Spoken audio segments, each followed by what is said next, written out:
नमस्कार विद्यार्थियों। कल हमने संज्ञा व संज्ञा के भेदों के बारे में अध्ययन किया। आज हम संज्ञा से संबंधित अन्य बातों पर विचार करेंगे। छात्रों, कई बार व्यक्तिवाचक संज्ञा को जातिवाचक संज्ञा के रूप में प्रयोग करते हैं। ऐसा कब होता है, इसके बारे में मैं आज आपको बताती हूँ। जैसा कि आपको पता है कि व्यक्तिवाचक संज्ञा हम किसी विशेष व्यक्ति के बारे में, किसी वस्तु के बारे में, उसे व्यक्तिवाचक संज्ञा कहते हैं। इसका प्रयोग हमेशा एक वचन में होता है, लेकिन कई बार कुछ व्यक्ति अपने गुणों और अवगुणों के कारण इतिहास में प्रसिद्ध हो जाते हैं और वे सबके लिए एक उदाहरण बन जाते हैं। जैसे जब हम वाक्य बोलते हैं कि देश में जयचंदों की कमी नहीं है। यहाँ वैसे तो जयचंद एक व्यक्ति का नाम है, परंतु इस वाक्य में जयचंद एक वचन में प्रयोग न होकर बहुवचन में हुआ है। अर्थात इसका अभिप्राय यह है कि जयचंद को एक देशद्रोही के रूप में जानते हैं, परंतु यहाँ इस उदाहरण में जयचंद एक व्यक्ति के रूप में ना प्रयोग होकर जयचंद की तरह के देशद्रोहियों के बारे में बात की गई है। इसी प्रकार अगले उदाहरण में भारत में भगत सिंहों की कमी नहीं है। इस वाक्य में भगत सिंह एक व्यक्ति का नाम है, परंतु यहाँ एक व्यक्ति के रूप में प्रयोग ना होकर भगत सिंह जैसे देशभक्तों के बारे में बात की गई है। इसलिए अब यहाँ भगत सिंहों शब्द एक व्यक्तिवाचक ना होकर जातिवाचक के रूप में प्रयोग किया गया है। दूसरी बात, कई बार जातिवाचक संज्ञा का व्यक्तिवाचक के रूप में प्रयोग किया जाता है। इसे हम इस प्रकार समझने का प्रयत्न करेंगे। जब जातिवाचक संज्ञा किसी विशेष व्यक्ति के लिए रूढ़ हो जाए तो वह व्यक्तिवाचक संज्ञा बनकर उसी विशेष व्यक्ति के लिए प्रयुक्त होती है। उदाहरण के लिए, नेताजी ने कहा, तुम मुझे खून दो, मैं तुम्हें आजादी दूंगा। यहाँ नेताजी किसी व्यक्ति का नाम नहीं है, अपितु एक जाति का बोध करा रहा है। परंतु उनके कहे शब्दों को पढ़कर हमें नेताजी सुभाष चंद्र बोस का स्मरण होता है। तो यहाँ नेताजी शब्द एक जातिवाचक ना होकर व्यक्तिवाचक के रूप में प्रयोग हुआ है। एक अन्य उदाहरण के माध्यम से हम इसे समझने का प्रयत्न करते हैं। महात्मा ने सबको अहिंसा का पाठ पढ़ाया। अहिंसा का पाठ हमें किसने पढ़ाया? महात्मा गांधी ने। तो यह महात्मा शब्द जातिवाचक के रूप में प्रयोग ना होकर एक व्यक्ति अर्थात महात्मा गांधी जो कि व्यक्तिवाचक है उसके रूप में प्रयोग हुआ है। अब अगला है, कई बार भाववाचक संज्ञाएं जातिवाचक के रूप में भी प्रयोग होती हैं। जैसा कि हम जानते हैं कि भाववाचक संज्ञा किसी गुण, दोष, मन के भावों को व्यक्त करती है। यही मन के भाव जब एक वचन में रहते हैं तो यह भाववाचक संज्ञा कहलाती है, परंतु जब इनका प्रयोग बहुवचन के रूप में होता है तो यह भाववाचक न रहकर जातिवाचक बन जाती है।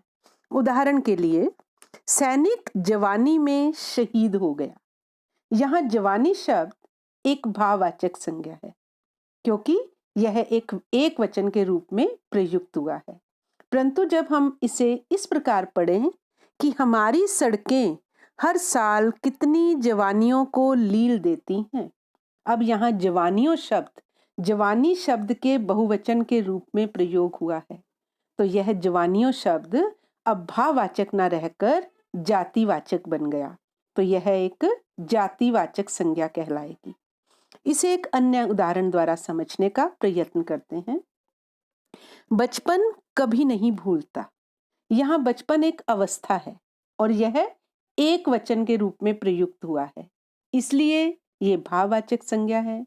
परंतु जब हम ये कहते हैं कि ढाबों, दुकानों में लाखों बचपन समाप्त हो रहे हैं, इसमें बचपन शब्द लाखों लोगों के बचपन के बारे में कहा गया है और यह अब एक वचन न रहकर बहुवचन के रूप में प्रयुक्त हुआ है, इसलिए यहाँ इस वाक्य में बचपन शब्द भाववाचक संज्ञा बन गई।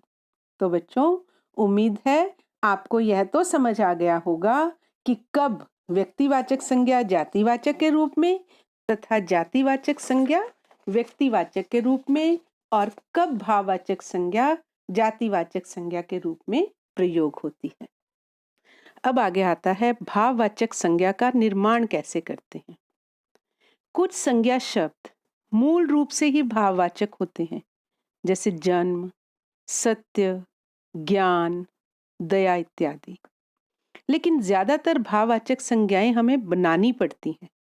और ये भाववाचक संज्ञाएं किस प्रकार से बनती हैं? ये 5 प्रकार से बनती हैं। जातिवाचक संज्ञा से, सर्वनाम से, विशेषण से, क्रिया से या अव्यय से।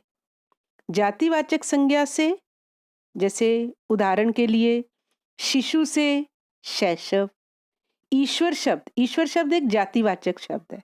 इसका जब हम भाववाचक बनाएंगे तो ये बनेगा ऐश्वर्य।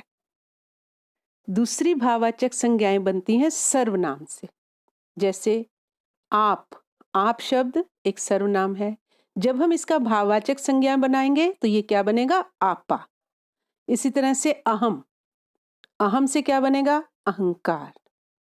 नेक्स्ट है विशेषण से भी भाववाचक संज्ञाएं बनती हैं, जैसे हरा एक विशेषण शब्द है। जब हम इसका भाववाचक संज्ञा बनाएंगे तो ये बनेगा हरियाली। निर्धन से निर्धनता। इसी प्रकार आगे क्रिया शब्दों से भी भाववाचक संज्ञाएं बनती हैं, जैसे गिरना, उड़ना, ये क्रियाएं हैं। गिरना से जब हम भाववाचक संज्ञा बनाएंगे तो ये बनेगा गिरावट। इसी तरह से उड़ना शब्द से बनाएंगे तो ये बनेगा उड़ान। अगला है अव्यय शब्द से भाववाचक संज्ञा बनाना। अव्यय शब्द शीघ्र, जल्दी, ये सारे क्या हैं? अव्यय शब्द। अव्यय शब्द मीन्स जो किसी भी रूप में अपना रूप नहीं बदलते, चाहे वो वाक्य एक वचन का हो, बहुवचन का हो, स्त्रीलिंग का हो, पुल्लिंग का हो, ये शब्द ऐसे के ऐसे रहते हैं। ऐसे शब्दों को क्या बोलते हैं? अव्यय।